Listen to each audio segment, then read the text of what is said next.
میرے سرکار نے ایمان کا رشتہ دیکھا، ہو گئے دور سے سراب اویس کرنی، دور ہو گئے رہ کر سراب اویس کرنی، پاس رہ کر بھی ابو جہل کو پیاسا دیکھا، پاس رہ کر بھی ابو جہل کو پیاسا دیکھا۔ اور فرش کیا ہے؟ عرش بھی سجایا جاتا ہے، فرش کیا ہے؟ عرش بھی سجایا جاتا ہے، ان کا میلاد وہاں بھی منایا جاتا ہے۔ فرش کیا ہے؟ عرش بھی سجایا جاتا ہے، ان کا میلاد وہاں پر بھی منایا جاتا ہے۔ اور جس کے سر پر ہو گمراہیت کا بھوت سوار، جس کے سر پہ ہو گمراہیت کا بھوت سوار، اسے کچھوچھا بلا کے جلایا جاتا ہے، اسے کچھوچھا بلا کر جلایا جاتا ہے۔ اور جن کی آنکھوں میں نہ ہو سنیت کا نور، جن کی آنکھوں میں نہ ہو سنیت کا نور، اسے بریلی کا سرما لگایا جاتا ہے اور نہا کے اس لیے مرکز میں جایا جاتا ہے، وہاں حضور کا چہرہ دکھایا جاتا ہے۔ نہا کے اس لیے مرکز میں جایا جاتا ہے، وہاں حضور کا چہرہ دکھایا جاتا ہے، اور نہلا کر گناہگاروں کو آب زمزم سے مدینہ جانے کا لائق بنایا جاتا ہے۔ کتنے لوگ ہیں جو مدینہ جانے کی تمنا رکھتے ہیں؟ ذرا ہاتھ اٹھا کر کہیں یا رسول اللہ۔ مولا پروردگار عالم تمام لوگوں کو زیارت حرمین شریفین نصیب عطا فرما، مدینے کی زیارت نصیب عطا فرما۔ حضرات، میں نے جو ہے ایک حدیث پاک کا ٹکڑا میں نے پڑھنے کی ساتھ حاصل کی، کل مولود یولد علی فطرت الاسلام، ہر بچہ اسلام کے فطرت میں پیدا ہوتا ہے۔ پہلے سٹیج ہے، آپ بھی غور کر کے سنیں، ہر بچہ اسلام کے فطرت میں پیدا ہوتا ہے۔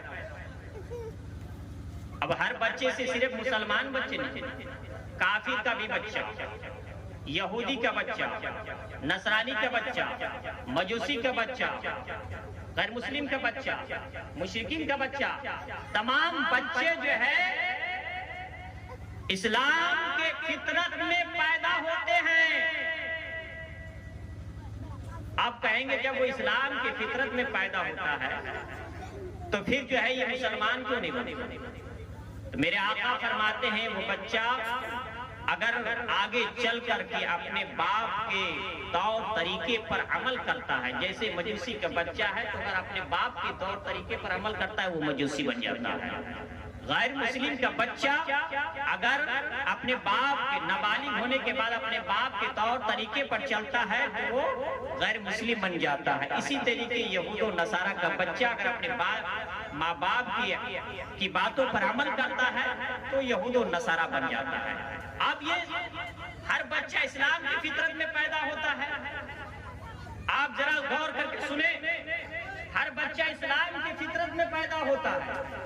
تو جب ہر بچہ اسلام کے فطرت میں پیدا ہوتا ہے تو کیا جو بچہ غیر مسلموں کا بچہ مر جاتا ہے تو کیا وہ بچہ جو ہے جنتی ہے؟ کیا وہ بچہ جنتی ہے؟ کیونکہ میرے آقا فرماتے ہیں کہ ہر بچہ اسلام کی فطرت میں پیدا ہوتا ہے۔ تو اس حدیث پر جو ہے بہت جو ہے اختلاف ہے، لیکن علماء جمہور کا یہ قول ہے کہ وہ بچہ جو ہے غیر مسلم کا بچہ بھی اگر فوت ہوتا ہے تو وہ جنت میں جاتا ہے، لیکن وہ بچہ جنت میں مسلمانوں کا امام بن کر کے نہیں بلکہ مسلمانوں کا جو ہے غلام بن کر کے وہ جنت میں رہے گا۔ اور سرکار امام اعظم رحمت اللہ علیہ فرماتے ہیں اس پر سکوت اختیار کی ہے، اس لیے ہمیں اور آپ کو بھی چاہیے اسے سکوت اختیار کرنا چاہیے۔ اب یہ میں بتا رہا ہوں، بچہ جب پیدا ہوتا ہے، پیدا ہو گیا تو ہم کیا کرتے ہیں؟ بچے پیدا ہوتے ہیں تو ہمارا طریقہ کیا ہے کہ جب بچہ پیدا ہو جائے مسلمان کے گھر میں تو اس کے کان میں اذان کہیں، داہنے کان میں اذان کہیں اور بائیں کان میں تکبیر کہیں۔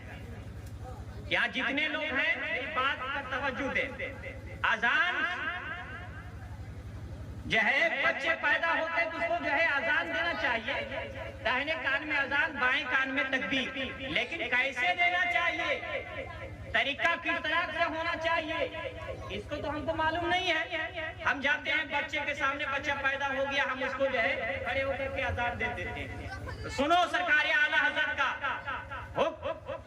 بچے کے اذان دینے کا طریقہ یہ ہے کہ اس جو بچہ پیدا ہوا ہے فوراً اسے غسل دیا جائے, اور غسل دینے کے بعد, اور بزرگوں کا یہ طریقہ پہلے کیا تھا آپ سنیں. آج ہمارا اسلام سے طریقہ ہٹ چکا ہے, اسی لیے نہ تو ہمارے بچے میں برکت ہے, نہ ہمارے گھروں میں برکت ہے. نہ بچے اچھے اوصاف میں پیدا ہوتے ہیں, نہ ان کے اندر اچھے خوبیاں ہوتی ہیں. ہمارے مولانا سید علی صاحب جو استاذ العلماء ہیں, آپ ان سے پوچھیں پہلے جب ان کے گھروں میں بچے پیدا ہوتے تھے نا تو کیا کرتے تھے کہ اس گاؤں میں, اس محلے میں اگر کسی کے محلے میں اگر کوئی سب سے زیادہ متقی پرہیزگار ہوتا, حاجی ہوتے یا امام صاحب جو متقی ہوتے, تو ان کے گھر جاتے اور جا کر کے ان سے کہتے کہ حضور آپ جو ہے مجھے اپنا کرتا دے. یہ بزرگوں کا طریقہ ہے. وہ کرتا لے لیتے, اور کرتا لینے کے بعد اسی جو ہے بزرگ کے کرتے میں, متقی کے کرتے میں جو ہے اس بچے کو لپٹ کر کے اذان دینے والے کو ہاتھ میں تھما دیا جاتا. اور اسے کیا فائدہ ہوتا کہ بزرگوں کے جو ہے نسبت سے جو کرتے جس میں مس ہو گئے ہیں اس کی برکت سے بچے کے اندر اچھے اوصاف پیدا ہوتا. لیکن آج ہمارا حال یہ نہیں ہے.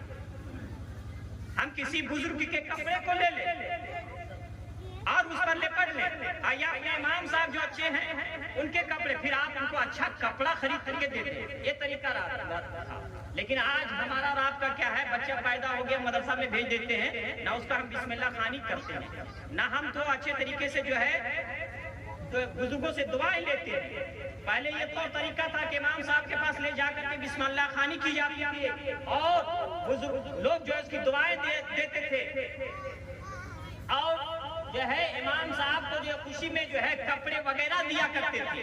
لیکن اگر آج ہم امام صاحب کو دیں گے نا تو کہیں گے نہیں امام صاحب لوگ لالچ ہو گئے, لالچیا ہو گیا.